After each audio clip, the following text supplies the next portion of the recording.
1.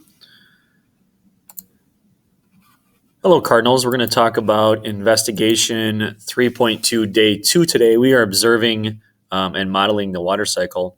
Yesterday, you set up a lab using some ice and some blue water and a couple containers. And today, we're going to investigate what happened after it sat underneath the light for 24 hours. So day 2 is all about massing the water and seeing where it went, how it changed, and then comparing that to yesterday's information. So when we start today, you're going to make a detailed observation of the container.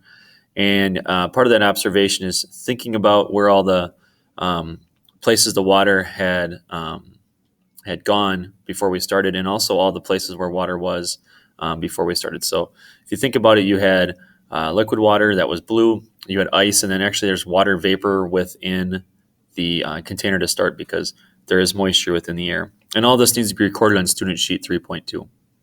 After you've done all the observations, you're going to take off the lid and then remove the measuring cups from the container. Be sure you're being careful and not spilling your water. And then you're going to find the mass of each measuring cup and its contents. So you're going to take those measuring cups and put them back on the balance and figure out how much they weigh now after they sat underneath the light for 24 hours. You're going to place another measuring cup on that balance and zero it. All right. So you're going to get a third measuring cup today. Put it on your balance, and there's actually a zero button that will cancel out the mass of the measuring cup.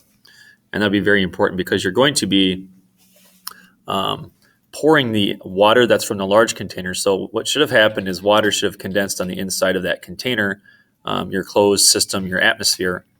And you need to try to get all that water into that third plastic cup. And then you're going to place it back on the balance and record the mass of the water. So you should have a little bit of water on that table. Student sheet 3.2 is going to help you with this. It has a data table already set up for you. And then you're going to add the masses of the two measuring cups together and their contents. And you're going to record the total of in your table. So you're going to be looking at how the mass from today compares to the mass from day 1. All right. When you're done with all of that information and you've compared yesterday's information to today, you're going to read Building Your Knowledge, the water cycle from the sky to the land and back again. And that is in your textbook. Then you'll answer 9A, B, C, and D after you're done. So here's your big to-do list today.